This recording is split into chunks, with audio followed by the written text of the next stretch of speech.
Hello,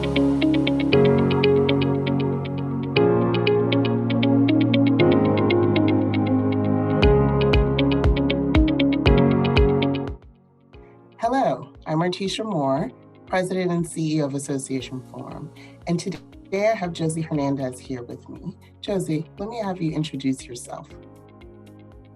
Thank you, Artisha. I am Josie Hernandez. I am currently an account executive at Bostrom, based out of Chicago. Bostrom is an association management company, and I serve as executive director for DONA International.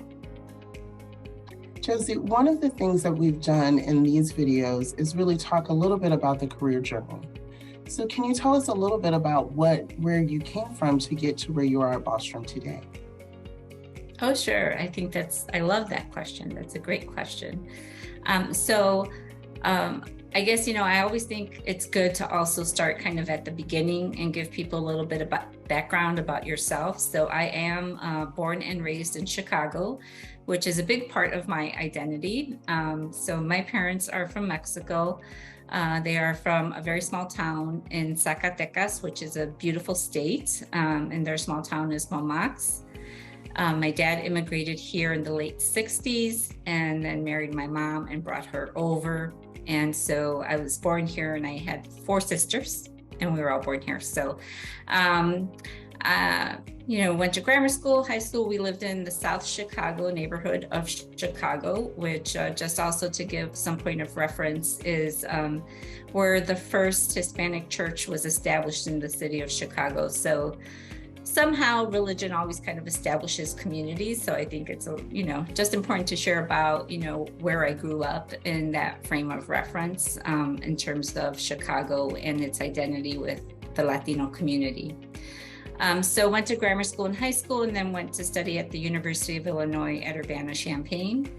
At that time, it was all about kind of the Big Ten experience, which it was something I was looking forward to and wanted to be a part of.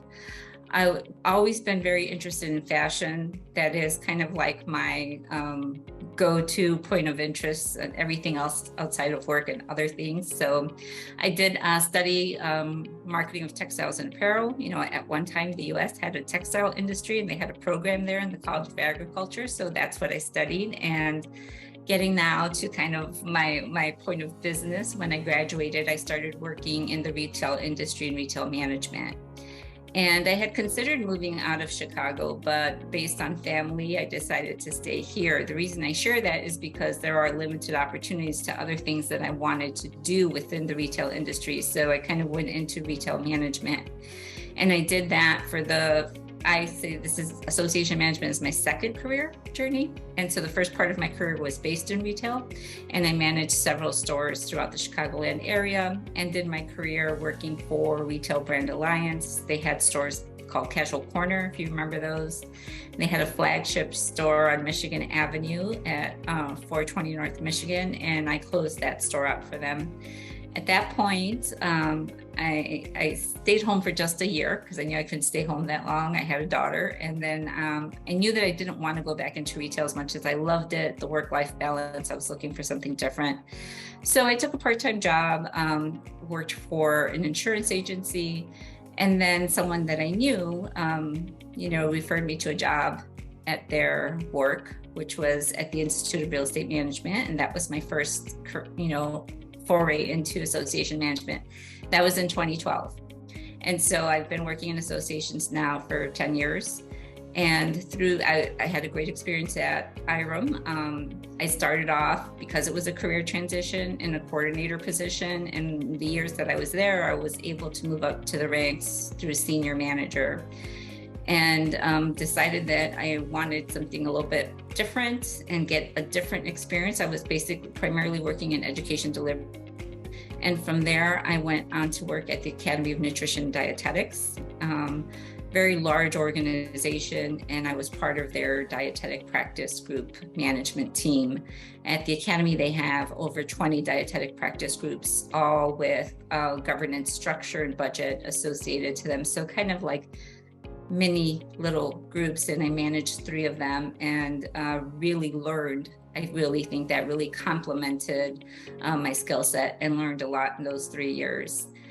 And then I had the opportunity to come to Bostrom, have an opportunity to serve as executive director, which I think is definitely what I wanted to do and attain in my career. And that's where I am. I've been with Bostrom since May. So Josie, thank you for that, because I think it's important as we look at all of the various leaders within the association space to hear how our journeys led us here, right? And so kindred spirit and the fashion sense, I also love fashion, so I'll be calling you about that. Today, I want to talk a little bit more, and you touched on it in your career journey around identity. And so let me start by asking, what does Hispanic Heritage Month mean to you?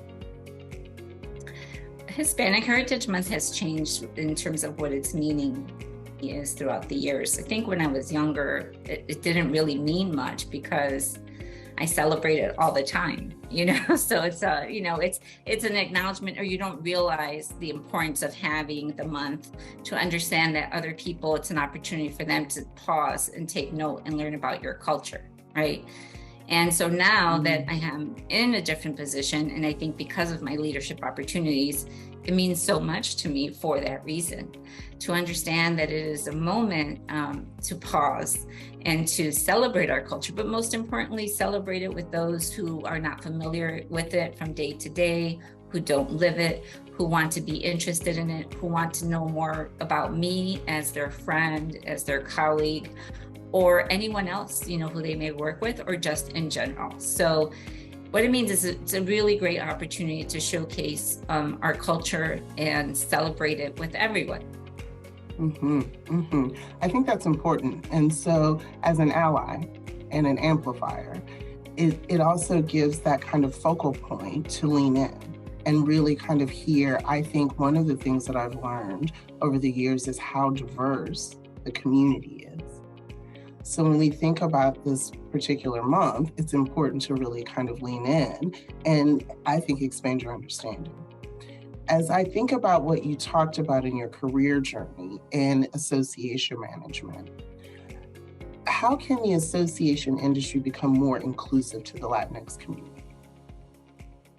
Sure. Well, I think something to share, in our journey, or what I've experienced, is there have been times when it's just the reality, when I feel like I've always been the same person. It's just the opportunities that I've been afforded have changed. And some of that has had to happen through me advocating for myself, or through making pivotal decisions on what to do with my career. So I just think being knowledgeable about things that impact our experience as leaders within the community. So being knowledgeable about implicit bias, and how that may play a role in how you view people that work at your organization, and being knowledgeable about the impact that might have on someone. And also being intentional about being a mentor and taking people under your wing, and what that may mean, because there are things that I think all individuals carry with themselves, right? Everyone can, I think, relate to perhaps being nervous, or how they want to grow their career, and what are those steps. Some people may have people in their life that can guide them to do it, and some people are really self-made people, like we are doing this on our own for the first time, with no one to say, hey, you should really do this, or this is going to help your career. And so when you're out there navigating the waters without any point of reference, it takes you longer to kind of figure things out, because you will figure them out. If you're interested and you learn and you have those abilities, you're going to figure them out. It's just going to take you a longer point of time. And so I think as an ally, or as someone, who is not Latinx person, kind of be knowledgeable about that, and take an opportunity to talk to someone, take them under your wing. I've had many people throughout my career do that, but I've also, like I said, have also had to be an advocate for myself. I hope that answers. That answered, and almost knocked me over a little bit, because I think that there were so many messages in that response.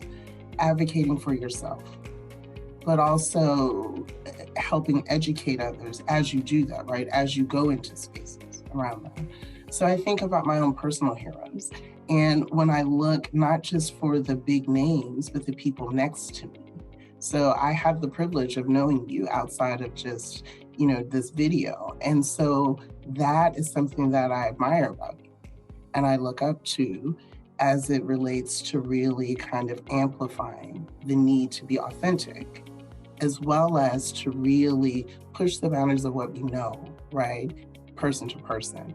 So Josie, my last question for you, I'm always interested to know, who do you admire and look up to? Like, who are your heroes? Oh, wow. Well, I think, first and foremost, my parents, I think that's a kind of a common answer, but people who come to this country or to do things that are uncharted waters, right? Take those risks and work through challenges at different levels. I can share, for example, my father worked in the steel mill industry. He had 5 daughters, and we were in high school when he lost his job, when the industry changed and the steel mill industry, kind of collapsed. And his number one goal was, he always said that his job was to give us an education. And he had to pivot. He had to find a new career. He had to study. And he was in the middle part of his life, but he did it and we persevered. And all of my sisters graduated from the university. And he retired from a job working for the city of Chicago. So I don't want to get emotional, but that's where you get your strength from. Yeah. Josie, thank you for sharing that. And it's okay to be emotional when your champions and your heroes are the same, right? Where the person who amplifies you is also the person that you look to as a hero. And so thanks to Dad, thanks for Mom, right? Thanks to the family that led to you having the experience that led you here today. Thank you so much for spending this time with me, and thank you for your responses. Thank you for the opportunity.